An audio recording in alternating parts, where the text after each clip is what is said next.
ಚಾಮರಾಜನಗರ ಸರ್ದಾರ್ ವಲ್ಲಭಾಯ್ ಪಟೇಲ್ ಅವರ ಜನ್ಮದಿನಾಚರಣೆಯಾದ ರಾಷ್ಟ್ರೀಯ ಐಕ್ಯತಾ ದಿನದ ಪ್ರಯುಕ್ತ ಜಿಲ್ಲಾ ಪೊಲೀಸ್ ವತಿಯಿಂದ ಆಯೋಜಿಸಿದ ಐಕ್ಯತಾ ಓಟವು ಗಮನ ಸೆಳೆಯಿತು.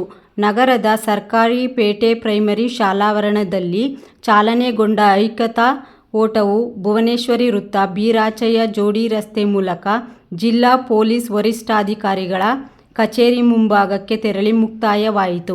ಐಕ್ಯತಾ ಓಟಕ್ಕೆ ಚಾಲನೆ ನೀಡಿದ ಜಿಲ್ಲಾ ಪೊಲೀಸ್ ವರಿಷ್ಠಾಧಿಕಾರಿ ಡಾಕ್ಟರ್ ಬಿ.ಟಿ. ಕವಿತಾ ಮಾತನಾಡಿದರು. ಕಾರ್ಯಕ್ರಮದಲ್ಲಿ ಡಿವೈಎಸ್ಪಿಗಳಾದ ಸ್ನೇಹರಾಜು, ಡಿಎಆರ್ ಸೋಮಣ್ಣ, ಸೆನ್ಸಡಿ ವೈಎಸ್ಪಿ ಪವನ್ ಕುಮಾರ್, ಇನ್ಸ್ಪೆಕ್ಟರ್ಗಳಾದ ಜಗದೀಶ್, ನವೀನ್, ಸಾಗರ್, ಶೇಷಾದ್ರಿ, ಜೆಎಸ್ಎಸ್ ಕಾಲೇಜಿನ ವಿದ್ಯಾರ್ಥಿಗಳು, ಪೊಲೀಸ್ ಸಿಬ್ಬಂದಿಗಳು ಭಾಗವಹಿಸಿದ್ದರು.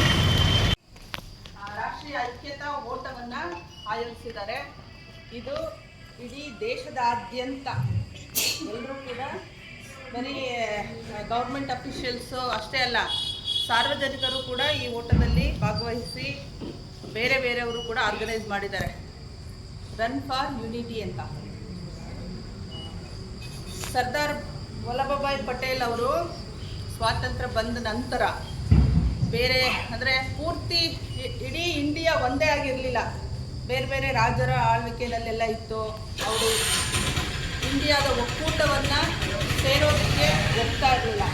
ಅಂಥ ಸಂದರ್ಭದಲ್ಲಿ ಸರ್ದಾರ್ ವಲ್ಲಭಭಾಯ್ ಪಟೇಲ್ ಅವರು ರಾಜರುಗಳನ್ನು, ಆಗ ಹಿಂದೆ ರಾಜಮನೆತನಗಳಿತ್ತಲ್ಲ, ಅವರುಗಳನ್ನು ಕೆಲವರನ್ನು ಮಾತಾಡಿ ಒಪ್ಪಿಸಿ ಒಕ್ಕೂಟಕ್ಕೆ ಸೇರಿಸ್ಕೊಂಡ್ರು. ಕೆಲವರು ಯಾರು ಒಪ್ಪಲಿಲ್ಲ ಅಂಥವ್ರ ಮೇಲೆ ಬಲಪ್ರಯೋಗ ಮಾಡಿ ಇಡೀ ಭಾರತ ದೇಶವನ್ನು ಒಟ್ಟು ಮಾಡಿದರು.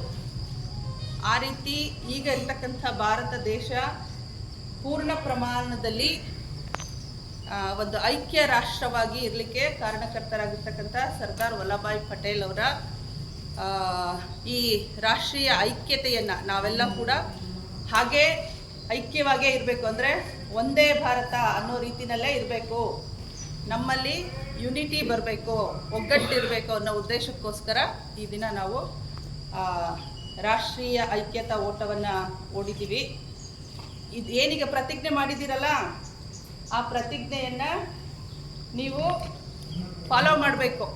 ದೇಶದ ಯುನಿಟಿಗೋಸ್ಕರ ನಮ್ಮ ಕೈಲಾದ ಕೆಲಸವನ್ನು ಮಾಡಬೇಕು ಅಂತ ಹೇಳ್ತಾ ಎಲ್ರಿಗೂ ರಾಷ್ಟ್ರೀಯ ಐಕ್ಯತಾ ದಿನದ ಶುಭಾಶಯಗಳನ್ನು ಹೇಳ್ತಾ ನನ್ನ ಮಾತುಗಳನ್ನು ಮುಗಿಸ್ತೇನೆ.